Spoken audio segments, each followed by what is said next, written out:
നമസ്കാരം പ്രിയപ്പെട്ടവരെ, വളരെ പ്രധാനപ്പെട്ട ഒരു വീഡിയോ. ബിനോജ് നായർ എന്ന് പറയുന്ന ഇദ്ദേഹത്തെ നിങ്ങൾക്ക് എല്ലാവർക്കും അറിയാം. അപ്രിയ സത്യങ്ങൾ എന്ന് പറയുന്ന ഒരു യൂട്യൂബ് ചാനൽ നടത്തിക്കൊണ്ടിരുന്ന വ്യക്തിയാണ്. ഇദ്ദേഹത്തിന്റെ വീഡിയോകളൊന്നും അങ്ങനെ ആരും ശ്രദ്ധിക്കപ്പെട്ടില്ല. പക്ഷെ ഇദ്ദേഹത്തിന്റെ 2-3 വീഡിയോകൾ എടുത്ത് ഞാൻ റിയാക്ട് ചെയ്തപ്പോഴത്തേക്ക് എൻ്റെ നമ്പർ തപ്പി ഇദ്ദേഹം എന്നെ വിളിച്ചു. കാനഡയിലാണ് ഇദ്ദേഹം സെറ്റിൽഡ്. അവിടെ തന്നെ വിളിച്ചിട്ട് പറഞ്ഞു, ഞാൻ കാനഡയിലാണ്, എൻ്റെ പേര് ബിനോജ് നായർ എന്നാണ്, നിങ്ങളുടെ വീഡിയോസൊക്കെ കാണാറുണ്ട്. നിങ്ങൾ എൻ്റെ 2-3 വീഡിയോ എടുത്ത് റിയാക്ട് ചെയ്തപ്പോൾ എനിക്ക് ഭയങ്കരമായിട്ട് ഇഷ്ടം തോന്നി. ഒരുപാട് ആൾക്കാർ എന്നെ കണ്ടു, തിരിച്ചറിഞ്ഞു, ഒരുപാട് സന്തോഷം എന്നൊക്കെ പറഞ്ഞ് എന്നെ ഒരുപാട് പുകഴ്ത്തിയൊക്കെ ചെയ്തിട്ടുള്ളൊരു വ്യക്തി.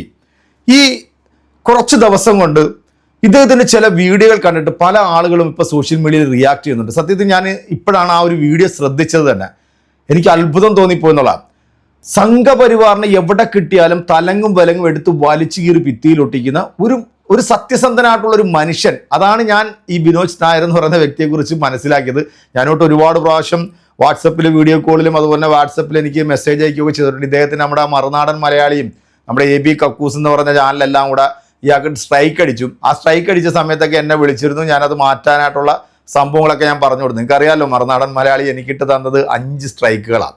ദൈവത്തിൻ്റെ അനുഗ്രഹവും നിങ്ങളുടെയൊക്കെ പ്രാർത്ഥനയും എൻ്റെ സത്യസന്ധതയും കൊണ്ടാണ് ഞാൻ അതിൽ നിന്നൊക്കെ ഊരി വന്നത്. എന്നാൽ ഈ ബിനോജ് നായരുടെ ഇപ്പോഴത്തെ ഈ മലക്കമ്മറിയിൽ കണ്ടപ്പോഴത്തേക്ക് സത്യം പറയാമല്ലോ, ഞാൻ ഞെട്ടിപ്പോയി എന്നുള്ളതാണ്. കാരണം ഇയാളുടെ ഒരു വീഡിയോ കണ്ടിട്ട് ഞാൻ അതിനെ റിയാക്ട് ചെയ്തിരുന്നു. അതായത് ഈ വോട്ടിംഗ് മിഷൻ വ്യാജമാണ് എന്ന് പറഞ്ഞുകൊണ്ട് ഡൽഹിയിലെ ഒരു വക്കീൽ അദ്ദേഹം ഈ ജന്തർ മന്ദറിൽ ഒരു സമരമൊക്കെ നടത്തിയതുമായി ബന്ധപ്പെട്ട് ഞാനൊരു വീഡിയോ ചെയ്തപ്പോൾ എനിക്കെതിരെ ഇപ്പം നിലവിൽ ഒരു കേസ് നിൽക്കുന്നുണ്ട്. എൻ്റെ 10,75,000 രൂപയുടെ ഫോൺ പിടിച്ചുകൊണ്ട് പോയി. അതിപ്പോൾ കേസിലാണ്.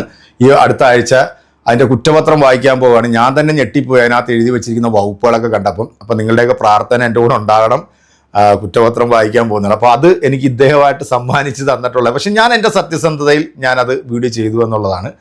എന്താണെങ്കിലും എൻ്റെ പ്രിയപ്പെട്ട പ്രേക്ഷകരെ, ഒരു മനുഷ്യന് മാറാൻ സാധിക്കണമെന്നുണ്ടെങ്കിൽ അത് ഇങ്ങനെ വേണം.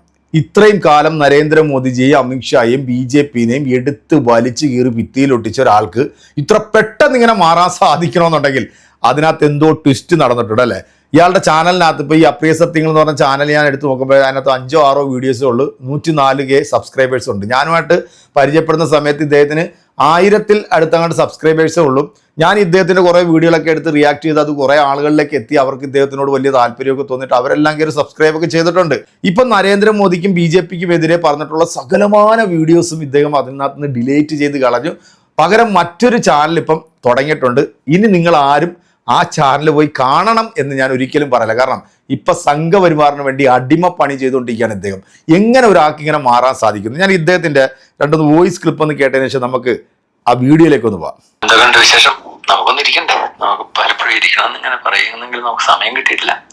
നമുക്ക് ഇപ്പൊ ഈ ചീഫ് ജസ്റ്റിസിന്റെ വീട്ടില് മോദി പോയിട്ട് നടത്തിയ കൂടോത്രം, നമുക്ക് അതിനെ കുറിച്ച് ഒന്ന് സംസാരിച്ചാലോ? നിങ്ങളുടെ സൗകര്യം പോലെ.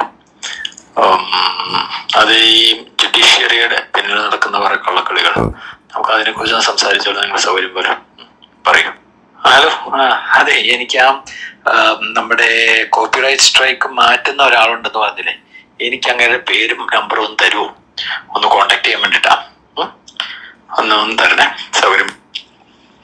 ഹലോ, എന്താണ് തിരക്കാണോ? ആ നമ്പറൊന്നും തന്നില്ലല്ലോ. യൂട്യൂബിന്റെ നമ്മുടെ സ്ട്രൈക്ക് മാറ്റാനുള്ളത്. നമസ്കാരം, സുഖമായിരിക്കുന്നു? അതെ, ഈ കാശ്മീരിലെയും ഹരിയാനയിലെയും ഇപ്പൊ തെരഞ്ഞെടുപ്പ് ഫലം വന്നിട്ടുണ്ടല്ലോ, അവിടെ BJP വലിയ കളികളാണ് നടത്തിയിരിക്കുന്നത്. കാശ്മീരിലും പ്രത്യേകിച്ച് ജമ്മുവിലും, അതെ, ജമ്മുവിലും കാശ്മീരിലും അതുപോലെ ഹരിയാനയിലും. അത് തെരഞ്ഞെടുപ്പ് ജയിക്കാൻ വേണ്ടിയുള്ള കളികൾ മാത്രമല്ല. ഇപ്പൊ കാശ്മീരിലെ കോൺഗ്രസ് ജയിച്ചു അല്ലെങ്കിൽ ഇന്ത്യ മുന്നണി ജയിച്ചു എന്നൊക്കെ പറഞ്ഞ് അവർ സന്തോഷിക്കുന്നുണ്ട്. ഇതൊന്നും അധികം മുന്നോട്ട് പോകാൻ പോകുന്നില്ല. അപ്പോൾ ഇതിനെക്കുറിച്ച് വിശദമായിട്ട് വേണമെങ്കിൽ നമുക്ക് ചാനലിലൊന്ന് പറയാം. അപ്പൊ നിങ്ങളുടെ ചാനൽ എന്ന് വെച്ച് കഴിഞ്ഞാൽ കൂടുതൽ ആളുകൾ കാണുന്നതുകൊണ്ടാണ് ഞാൻ പറയുന്നത്. എന്റെ ചാനലിൽ ഇട്ടിട്ടും വലിയ കാര്യമൊന്നുമില്ലോ, അധികം ആളുകൾ കാണുന്നില്ല. അപ്പൊ നിങ്ങളുടെ ചാനലാകുമ്പോഴേ കൂടുതൽ ആളുകളിലേക്ക് ഇത് എത്തും. ഇവരുടെ ഈ കളികൾ, ഇനി വരാൻ പോകുന്ന അവര് പ്ലാൻ ചെയ്തിട്ടുള്ള കളികൾ കേട്ടോ. സമയമുണ്ടെങ്കിൽ അറിയിക്കും. ഓക്കെ. പുള്ളി ഞാനുമായിട്ട് നിരന്തരം സംഘപരിവാറിന്റെ വിഷയങ്ങളെ കുറിച്ചിട്ട് അങ്ങോട്ടും ഇങ്ങോട്ടും വാട്സപ്പിലൊക്കെ സന്ദേശങ്ങൾ അയക്കാറുണ്ട്. പക്ഷേ ഇത് കണ്ടപ്പോൾ ശരിക്കും ഞാൻ ഞെട്ടി എന്നുള്ളതാണ്. ഈ വീഡിയോ എൻ്റെ പ്രിയപ്പെട്ട പ്രേക്ഷകരൊന്ന് കാണണം. ഒരു മനുഷ്യനായിട്ട് പിറന്ന ഒരാൾക്ക്, അല്ലെങ്കിൽ സംഘപരിവാറിന്റെ തെമ്മാടിത്തരങ്ങൾക്കെതിരെ ഘോരഘോരം ശബ്ദിച്ചുകൊണ്ടിരുന്ന ഒരാൾ പെട്ടെന്ന് ഇങ്ങനെ മാറണമെന്നുണ്ടെങ്കിൽ അതിനകത്ത് എന്തോ ട്വിസ്റ്റ് നടന്നിട്ടുണ്ടാവുമല്ലോ അല്ലേ? ഒന്നില്ലെങ്കിൽ കാനഡയിലുള്ള സംഘപരിവാർ ഇയാളെ വീട്ടിൽ കയറി ഭീഷണിപ്പെടുത്തിയിട്ടുണ്ടാകും. ഇയാൾ നാട്ടിൽ വരികയാണെന്നുണ്ടെങ്കിൽ ഇയാളെ കാച്ചു വന്ന് ആരെങ്കിലും ചിലപ്പോൾ മെസ്സേജ് ഇട്ടിട്ടുണ്ടാവും. ഇതായിരിക്കും ഒരു പക്ഷേ ചിലപ്പം ഇയാൾക്ക് ഇങ്ങനെ മാറാനായിട്ട് സാധിക്കുന്നത്. എന്താണെങ്കിലും സത്യാവസ്ഥ അറിയാൻ വേണ്ടി ഞാൻ കുറേ പ്രാവശ്യം ട്രൈ ചെയ്ത് നോക്കി, ആളെ ഫോണിൽ കിട്ടുന്നില്ല, പുള്ളി ഫോൺ എടുക്കുന്നില്ല. എന്താണെന്നറിയില്ല. എടുക്കുകയാണെന്നുണ്ടെങ്കിൽ ഞാനൊരു വീഡിയോ ആയിട്ട് വരുന്നതായിരിക്കും. അപ്പം നമുക്ക് എന്തായാലും ഇതൊന്ന് കണ്ടു നോക്കാം. ഈ SIR കുറിച്ചിട്ടൊക്കെ സംഘപരിവാറിനെതിരെ ഘോരഘോരം പ്രസംഗിച്ച ഒരു വ്യക്തി ഇപ്പൊ പറയുന്നത്, നരേന്ദ്രമോദിയെ കുറിച്ച് ഇപ്പൊ പറയുന്നത് എന്താണെന്ന് കേൾക്കാം. സുഹൃത്തുക്കളെ, ഇന്ത്യയിൽ പലർക്കും ഈ മോദി വിരോധം എന്ന് പറയുന്ന ഒരു മനോരോഗമായിട്ട് മാറിയിരിക്കുകയാണ്. ഇതില് ഏറ്റവും നല്ല ഉദാഹരണമായിട്ട് എടുത്തു പറയാവുന്ന എനിക്ക് തന്നെയാണ്. ഞാൻ സ്ഥിരമായിട്ട് നരേന്ദ്രമോദിയെ വിമർശിക്കുന്ന ഒരാളാണ്. പലപ്പോഴും ഞാൻ ഈ സംഗതിയുടെ മെറിറ്റ് നോക്കാതെ തന്നെ പലപ്പോഴും ഇത് മോദി പറഞ്ഞത് കൊണ്ട് ഇന്ന് വിമർശിച്ച് കളയാം എന്ന് വരെ വിമർശിക്കുന്ന രീതിയിലേക്ക് ഒരു മനോരോഗമായിട്ട് എനിക്ക് സംഭവിച്ചിട്ടുണ്ടെന്നുള്ള കാര്യം എനിക്കറിയാം. ഞാൻ ഈ പറയുന്നതൊന്നും പലർക്കും നമ്മുടെ സ്ഥിരം പ്രേക്ഷകർക്ക് ഇഷ്ടപ്പെടില്ല. കാരണം നമ്മുടെ പ്രേക്ഷകർ ബഹുഭൂരിപക്ഷം മോദി വിരോധികളാണ്. അപ്പൊ അതുകൊണ്ട് തന്നെ നിങ്ങൾക്കൊന്നും ഇഷ്ടപ്പെട്ടില്ലെന്ന് ഒരുപക്ഷെ വന്നേക്കാം. പക്ഷെ എങ്കിൽ പോലും എനിക്ക് സത്യസന്ധമായിട്ട് പറയാനുള്ള കാര്യങ്ങൾ പറഞ്ഞല്ലേ പറ്റൂ. ഇനി മുതൽ ഈ കണ്ണുമടച്ച് മോദി പറഞ്ഞത് കൊണ്ട് അങ്ങ് എതിർക്കും എന്നുള്ള ആ ഒരു ലൈനിൽ നിന്ന് മാറി, മോദി പറഞ്ഞത് ശരിയാണെങ്കിൽ അതിനെ ശരി എന്ന് പറയുക, മോദി പറഞ്ഞത് തെറ്റാണെങ്കിൽ അതിനെ വിമർശിക്കുക എന്നുള്ളൊരു കൂടുതൽ റാഷണലായ, കൂടുതൽ ലോജിക്കൽ ആയിട്ടുള്ള ഒരു രീതിയാണ് ഞാൻ സ്വീകരിക്കാൻ പോകുന്നത്. അതുകൊണ്ട് ഞാൻ തുടക്കത്തിൽ ഞാൻ പറയുകയാണ്, നിങ്ങൾക്ക് ഇത് കേട്ടിട്ട് ദഹിക്കുന്നില്ലെന്നുണ്ടെങ്കിൽ ദയവ് നിങ്ങൾക്ക് എല്ലാവർക്കും അൺസബ്സ്ക്രൈബ് ചെയ്ത് പോകാവുന്നതേ ഉള്ളൂ. ഞാൻ കഴിഞ്ഞ ദിവസം പറഞ്ഞതുപോലെ ഇഷ്ടമല്ലാത്ത കാര്യങ്ങൾ നിങ്ങൾ കേട്ട് സഹിച്ചിരിക്കണം എന്ന ഒരു താല്പര്യമില്ല. നിങ്ങൾക്ക് ഇത് അവസാനിപ്പിക്കാവുന്നതേ ഉള്ളൂ. പക്ഷേ ഞാൻ പറയാനുള്ള കാര്യങ്ങൾ ഞാൻ പറയുകയാണ്. അപ്പോൾ ഈ മോദി വിരോധം എന്ന് പറയുന്ന ഒരു മനോരോഗമായി മാറിയത് കൊണ്ട് നരേന്ദ്രമോദി എന്ത് പറഞ്ഞു കഴിഞ്ഞാലും എന്ത് ചെയ്തു കഴിഞ്ഞാലും പലർക്കും ഇഷ്ടപ്പെടില്ല. അപ്പൊ ഈ കഴിഞ്ഞ ദിവസം നരേന്ദ്രമോദി പറഞ്ഞ ഒരു കാര്യമാണ്, ഈ ആളുകൾ സ്വർണം ഉപയോഗിക്കുന്നത് കുറയ്ക്കണം, സ്വർണം വാങ്ങുന്നത് കുറയ്ക്കണം, വിദേശ യാത്ര ഒഴിവാക്കണം, കഴിയുന്നതും നാട്ടിൽ ഉപയോഗിക്കുന്ന സാധനങ്ങൾ, ഉൽപ്പന്നങ്ങൾ, നാട്ടിലുണ്ടാക്കുന്ന ഉൽപ്പന്നങ്ങൾ തന്നെ ഉപയോഗിക്കണം എന്നൊക്കെ നരേന്ദ്രമോദി പറഞ്ഞു. ഞാൻ പല രീതിയിൽ ചിന്തിച്ചു നോക്കി, ഇത് മോദി പറഞ്ഞതിൽ എന്താണ് തകരാറ്. ഞാൻ നേരത്തെ പറഞ്ഞതുകൊണ്ട് പറഞ്ഞത് മോദിയാണ് എന്നുള്ളത് കൊണ്ട് വലിയ രീതിയിൽ മൂപ്പരെ ആക്ഷേപിക്കുകയും ചീത്ത വിളിക്കുകയും, അല്ലെങ്കിൽ മോദിയുടെ കുഴപ്പം കൊണ്ടാണ് ഈ പെട്രോൾ മുഴുവൻ തീർന്നു പോകുന്നത്, മോദിയുടെ കുഴപ്പം കൊണ്ടാണ് ഇവിടെ ഈ പ്രശ്നങ്ങളെല്ലാം ഉണ്ടായെന്നുള്ള രീതിയിൽ ഒരു നേരിട്ട് ഇവിടെ ബിൽഡ് ചെയ്യുന്നുണ്ട്. അപ്പൊ നമുക്ക് നോക്കാം മോദി എന്താണ് പറഞ്ഞത്, ഇതിനകത്ത് മോദിയുടെ തകരാറ് എന്താണെന്ന് നമുക്കൊന്ന് പരിശോധിച്ച് നോക്കാം. ഇതിൽ പ്രധാനമായിട്ട് നമുക്ക് മലയാളികൾക്കെല്ലാം വളരെ ഇഷ്ടപ്പെട്ട ഒരു സംഗതി എന്ന് പറയുന്നത് സ്വർണ്ണമാണല്ലോ. അപ്പൊ ഇന്ത്യ, മലയാളി മാത്രമല്ല, ഇന്ത്യയിൽ പൊതുവെ സ്വർണ്ണ ഉപയോഗം കൂടുതലുള്ള ഒരു സമൂഹമാണ് ഇന്ത്യൻ സമൂഹം. പ്രധാനമായിട്ട് നരേന്ദ്രമോദി പറഞ്ഞത് എന്താ, സ്വർണത്തിന്റെ ഉപയോഗം കുറയ്ക്കുക, അമിതമായിട്ട് അനാവശ്യമായിട്ട് നിങ്ങളെ ആർഭാടം കാണിക്കാൻ വേണ്ടി സ്വർണ്ണം വാങ്ങിക്കൂട്ടുന്ന പരിപാടി അടുത്ത 1-2 വർഷത്തേക്ക് ഒന്ന് അവസാനിപ്പിക്കുക, ഇപ്പോഴത്തെ ക്രൈസിസ് അവസാനിക്കുന്നവരെ. പറയാനുള്ള പ്രധാന കാരണം എന്താണെന്ന് പറഞ്ഞാൽ, പണം കൊടുത്തു കഴിഞ്ഞാൽ, ഫോറിൻ എക്സ്ചേഞ്ച് കൊടുത്തു കഴിഞ്ഞാലല്ലേ സ്വർണ്ണം വാങ്ങാൻ പറ്റും. അപ്പൊ ഇങ്ങനെ ഈ ഇന്ത്യയിലെ ഡിമാൻഡ് സ്വർണ്ണത്തിന് വർദ്ധിക്കുന്നതനുസരിച്ച് കൂടുതൽ സ്വർണ്ണം പുറത്തു വന്ന് വാങ്ങേണ്ടി വരും. അപ്പോൾ ഫോറിൻ എക്സ്ചേഞ്ച് അത്രയും ചെലവാക്കേണ്ടി വരും. ഈ ഫോറിൻ എക്സ്ചേഞ്ച് ചെലവാക്കാതെ നമുക്ക് ഫോറിൻ എക്സ്ചേഞ്ച് കൂടുതലായിട്ട് നമുക്ക് മിച്ചം പിടിക്കാൻ സാധിച്ചു കഴിഞ്ഞാൽ ഈ എണ്ണ വാങ്ങാനൊക്കെ ഫോറിൻ എക്സ്ചേഞ്ച് തന്നെ വേണ്ടേ. അപ്പൊ അങ്ങനെയുള്ള കൂടുതൽ നമ്മുടെ രാജ്യത്തിന്റെ അല്ലെങ്കിൽ ജനങ്ങളുടെ ജീവിതം മുന്നോട്ട് കൊണ്ടുപോകാനുള്ള അത്യാവശ്യമായിട്ടുള്ള ഈ എണ്ണ വാങ്ങുക, അങ്ങനെയുള്ള കാര്യങ്ങളൊക്കെ നടത്താനായിട്ട് ഫോറിൻ എക്സ്ചേഞ്ച് ഉപയോഗിക്കാവുന്നേ ഉള്ളൂ. അപ്പൊ സ്വർണ്ണം പോലെയുള്ള അനാവശ്യ ചെലവുകൾ കുറയ്ക്കുക.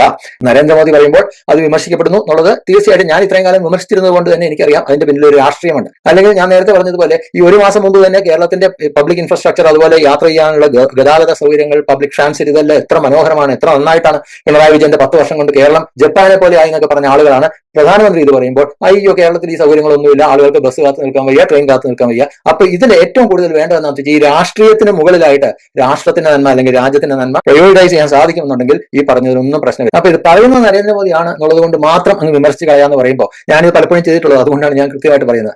അങ്ങനെ വരുന്നത് എന്തുകൊണ്ടാണെന്ന് വെച്ചാൽ ഈ രാജ്യത്തിന്റെ നന്മ രാഷ്ട്രീയത്തിന് മുകളിൽ വയ്ക്കാൻ പലർക്കും സാധിക്കുന്നില്ല എന്നുള്ളതുകൊണ്ട് രാഷ്ട്രീയ അന്ധത ബാധിച്ചു കഴിയുമ്പോൾ രാജ്യത്തിന്റെ നന്മയൊക്കെ പിന്നീട് ആദ്യം നമുക്ക് ഈ നരേന്ദ്രമോദി തെരുവിളിച്ച് കളയാം എന്നുള്ള ഒരു മൈൻഡ് സെറ്റിലേക്ക് അല്ലെങ്കിൽ ഒരു നിലപാടിലേക്ക് പലരും പോകുന്നു എന്നുള്ളതാണ്. ഞാൻ എന്റെ വ്യക്തിപരമായിട്ടുള്ള അനുഭവത്തിന്റെ പേരിൽ തന്നെ ഞാൻ പറയുന്നത്. ഇനി അത് പാടില്ല, രാജ്യത്തിന്റെ നന്മ തന്നെ മുന്നിലേക്ക് വെക്കണം. പലപ്പോഴും ഈ രാഷ്ട്രീയ അന്ധത കൊണ്ട് ഈ രാജ്യഹിതം തഴയപ്പെടുന്നു, പിന്തള്ളപ്പെടുന്നു എന്നൊരു ബോധമുള്ളത് കൊണ്ടാണ് ഞാൻ ഈ പറയുന്നത്. ഞാൻ നേരത്തെ പറഞ്ഞതുപോലെ ഇനി മുതൽ എന്റെ രാഷ്ട്രീയം ഇങ്ങനെയൊക്കെ ആയിരിക്കും. ഇരട്ടത്താപ്പ് ആരാണ് കാണിച്ചെന്നുള്ളത് ഈ ഓഡിയോ ക്ലിപ്പും വീഡിയോയും കണ്ടപ്പോൾ നിങ്ങൾക്ക് മനസ്സിലായല്ലേ. എനിക്ക് ഏറെയും അടുത്ത എന്നെ ഒരുപാട് പ്രാവശ്യം വിളിക്കുകയൊക്കെ ചെയ്ത് ഈ ഒരു ആൾക്ക് അല്ലെങ്കിൽ ഈ ഒരു മനുഷ്യന് ഇതെങ്ങനെ ഇങ്ങനെയൊക്കെ മാറാൻ സാധിക്കുന്നു എന്ന് ഞാൻ ഇപ്പോഴും അത്ഭുതപ്പെട്ടിരിക്കുക. എന്തായാലും ഞാൻ പുള്ളിയെ കോൺടാക്ട് ചെയ്യാൻ ശ്രമിക്കുന്നുണ്ട്, എന്താണ് ഇതിൻ്റെ ഒരു സത്യാവസ്ഥ എന്ന് പറയും. ഇനിയിപ്പോൾ പുള്ളിയുടെ രാഷ്ട്രീയം ഇനിയിപ്പോൾ ഇതായിരിക്കും, അതായത് സംഘപരിവാറിന് അനുകൂലമായിട്ടുള്ള രാഷ്ട്രീയ നിലപാടുകളായിരിക്കും ഞാൻ ഇനി സ്വീകരിക്കാൻ പോകുന്നതെന്നാണ്. ഒന്നില്ലെങ്കിൽ ഇയാൾ ട്രൗസറിൽ ചിലപ്പോൾ പേടിച്ച് മുള്ളിയിട്ടുണ്ടാകും, അതായിരിക്കും ചിലപ്പം വന്ന്. കാരണം എല്ലാ മനുഷ്യർക്കും ജീവനോട് പേടി ഉണ്ടാവുമല്ലോ. ചില ആൾക്കാർ ആണുങ്ങളെ പോലെ